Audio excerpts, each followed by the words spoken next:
दोस्तों, आज हम बात करने वाले हैं इंडस्ट्रियल एस्पियोनाज की, यानी चोरी छिपे ट्रेड सीक्रेट्स और कॉन्फिडेंशियल इंफॉर्मेशन चुराने के बारे में। ग्लोबलाइजेशन के जमाने में इंडस्ट्रियल एस्पियोनाज और भी ज्यादा सोफिस्टिकेटेड हो गया है। नेशन स्टेट्स और रोग एक्टर्स वैल्यूएबल इंटेलेक्चुअल प्रॉपर्टी चुराने के लिए एडवांस टेक्निक्स का इस्तेमाल कर रहे हैं, जिससे इनोवेशन और नेशनल सिक्योरिटी को खतरा है।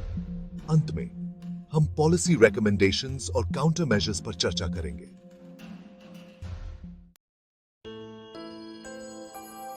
इंडस्ट्रियल एस्पियोनाज में कई तरह की एक्टिविटीज शामिल हैं, जिनका मकसद सेंसिटिव इंफॉर्मेशन प्राप्त करना होता है जो कंपेटिटिव एज प्रोवाइड कर सके। इसमें trade secrets, research and development data और कस्टमर लिस्ट्स चुराने से लेकर कॉर्पोरेट नेटवर्क्स में घुसपैठ करना और इकोनॉमिक सैबोटाज करना शामिल है। जहां पारंपरिक जासूसी में अक्सर फिजिकल इंट्रूजन और ह्यूमन इंटेलिजेंस गैदरिंग शामिल होती थी, डिजिटल एज ने साइबर एस्पियोनाज का एक नया युग शुरू किया है, जहां हैकर्स रिमोटली एक्सेस कर सकते हैं और बहुत बड़ी मात्रा में डेटा आसानी से निकाल सकते हैं। इंडस्ट्रियल एस्पियोनाज के पीछे कई तरह के मोटिवेशंस होते हैं। कॉर्पोरेशंस के लिए यह मार्केट प्लेस में कंपेटिटिव एडवांटेज हासिल करने, रिसर्च एंड डेवलपमेंट साइकिल्स को छोटा करने या प्रतिद्वंद्वियों को कमजोर करने के बारे में हो सकता है।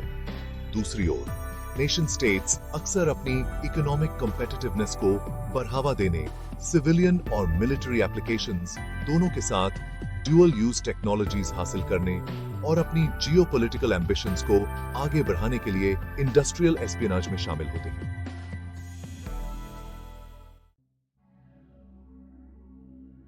हालांकि industrial espionage individuals, criminal organisations और यहां तक कि कंपेटिटर्स द्वारा भी अंजाम दिया जा सकता है, लेकिन नेशन स्टेट्स इस डोमेन में सबसे ज्यादा सोफिस्टिकेटेड और परसिस्टेंट एक्टर्स के रूप में उभरे हैं।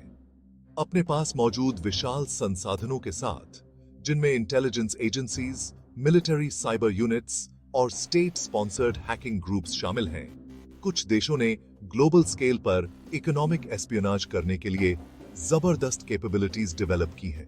ये स्टेट स्पॉन्सर्ड एक्टर्स अक्सर बिना किसी डर के काम करते हैं, क्योंकि साइबर स्पेस की शैडोई दुनिया में अटैक्स को एट्रीब्यूट करना और अपराधियों को अकाउंटेबल ठहराना बेहद मुश्किल हो सकता है।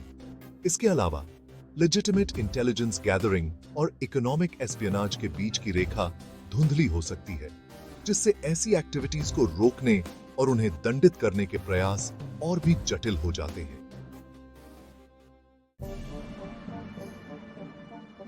इंडस्ट्रियल एस्पियोनाज में शामिल नेशन स्टेट एक्टर्स में ministry of state security of China ने काफी ध्यान आकर्षित किया है। MSS चाइना की प्राइमरी इंटेलिजेंस एजेंसी है, जो इंटरनल सिक्योरिटी और फॉरेन इंटेलिजेंस ऑपरेशंस दोनों के लिए जिम्मेदार है। MSS पर आरोप है कि वह इंडस्ट्रियल एस्पियोनाज के लिए ह्यूमन इंटेलिजेंस और साइबर इंट्रूजन्स का उपयोग करता है। वे टारगेट कंपनीज के भीतर इनसाइडर्स को रिक्रूट करने और डेटा चुराने के लिए जाने जाते हैं। MSS की एक्टिविटीज ने टेक्नोलॉजी, टेलीकम्युनिकेशंस, एरोस्पेस और डिफेंस इंडस्ट्रीज को टारगेट किया है। Section 5, tactics and strategies of industrial espionage. Digital age में इंडस्ट्रियल एस्पियोनाज अक्सर टेक्निकल prowess और सोशल इंजीनियरिंग टेक्निक्स के कॉम्बिनेशन पर निर्भर करता है। नेशन स्टेट्स और अन्य एक्टर्स द्वारा नियुक्त किए गए हैकर्स टारगेट नेटवर्क्स में घुसपैठ करने और वैल्यूएबल इंफॉर्मेशन चुराने के लिए कई तरह के सोफिस्टिकेटेड टूल्स और टैक्टिक्स का इस्तेमाल करते हैं।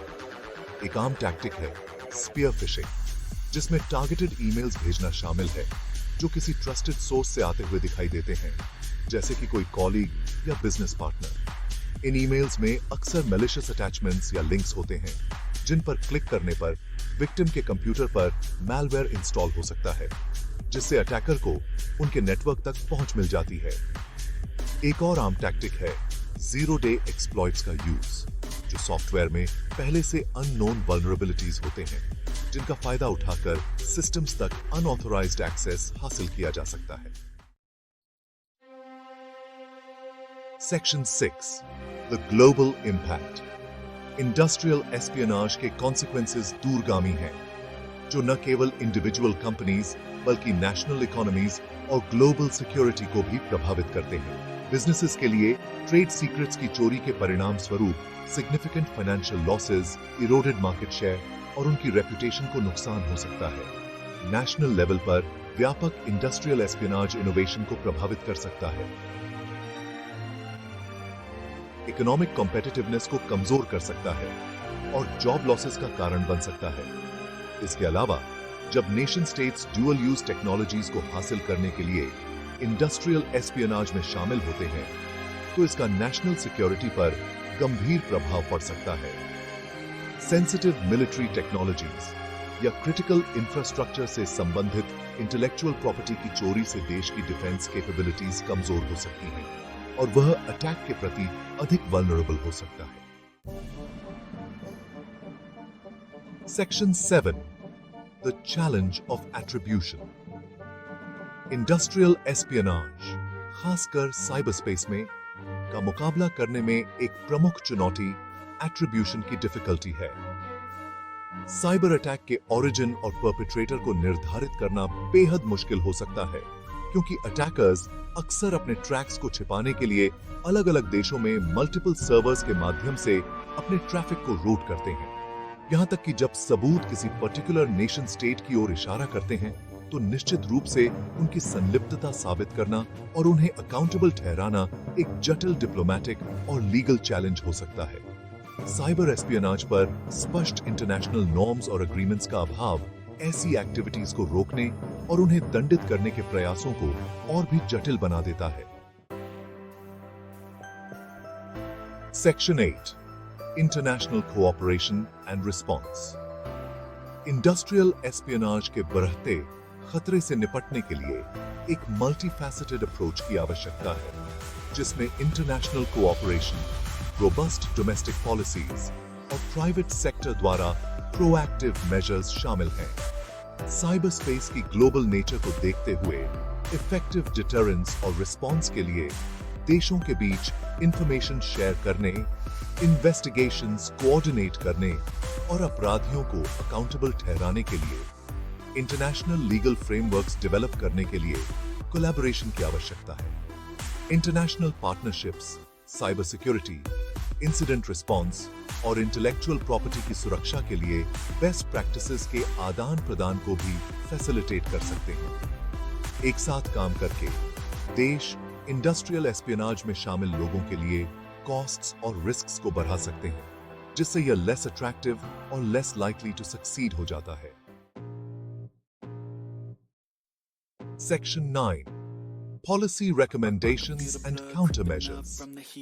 इंटरनेशनल कोऑपरेशन के अलावा गवर्नमेंट्स को इंडस्ट्रियल एस्पियोनाज को रोकने और दंडित करने के लिए रोबस्ट डोमेस्टिक पॉलिसीज लागू करने की आवश्यकता है। इसमें साइबर क्राइम की जांच करने वाली लॉ एनफोर्समेंट एजेंसीज को मजबूत करना, अटैक्स को एट्रीब्यूट करने की उनकी कैपेबिलिटीज को बढ़ाना और उन्हें कानून की पूरी हद तक अपराधियों पर मुकदमा चलाने के लिए आवश्यक संसाधन प्रदान करना शामिल है। गवर्नमेंट्स को प्राइवेट सेक्टर के साथ मिलकर काम करना चाहिए, ताकि इंडस्ट्रियल एस्पियोनाज के थ्रेट के बारे में अवेयरनेस बढ़ाई जा सके, साइबर सिक्योरिटी के लिए बेस्ट प्रैक्टिसेस को बढ़ावा दिया जा सके और कंपनियों को इंसिडेंट्स की रिपोर्ट करने के लिए प्रोत्साहित किया जा सके। इसमें नेटवर्क्स को सिक्योर करने, सेंसिटिव डेटा की सुरक्षा करने और कर्मचारियों को अटैकर्स द्वारा उपयोग की जाने वाली सोशल इंजीनियरिंग टैक्टिक्स के बारे में एजुकेट करने के बारे में गाइडेंस प्रदान करना शामिल है। Section 10, conclusion, navigating the future. Industrial espionage 21st century में एक सिग्निफिकेंट और इवॉल्विंग थ्रेट है, जिसमें इकोनॉमिक कंपेटिटिवनेस को कमजोर करने, इनोवेशन को प्रभावित करने और यहां तक कि नेशनल सिक्योरिटी से समझौता करने की क्षमता है। जैसे जैसे टेक्नोलॉजी का विकास होता जा रहा है और ग्लोबल इकोनॉमी की इंटरकनेक्टेडनेस गहरी होती जा रही है, इंडस्ट्रियल एस्पियोनाज से उत्पन्न चुनौतियां और भी जटिल होती जाएंगी। हालांकि इंटरनेशनल कोऑपरेशन को बढ़ावा देकर, डोमेस्टिक पॉलिसीज को मजबूत करके और पब्लिक और प्राइवेट सेक्टर्स के बीच कोलैबोरेशन को बढ़ावा देकर हम एक अधिक सिक्योर और रिजिलियंट डिजिटल इकोसिस्टम बना सकते हैं। इंडस्ट्रियल एस्पियोनाज की चुनौती का समाधान करने के लिए एक प्रोएक्टिव और मल्टीफैसेटेड अप्रोच की आवश्यकता है, जो थ्रेट के इवॉल्विंग नेचर और डिटरमिन्ड एडवर्सरीज के सामने कांस्टेंट विजिलेंस की आवश्यकता को पहचानता हो।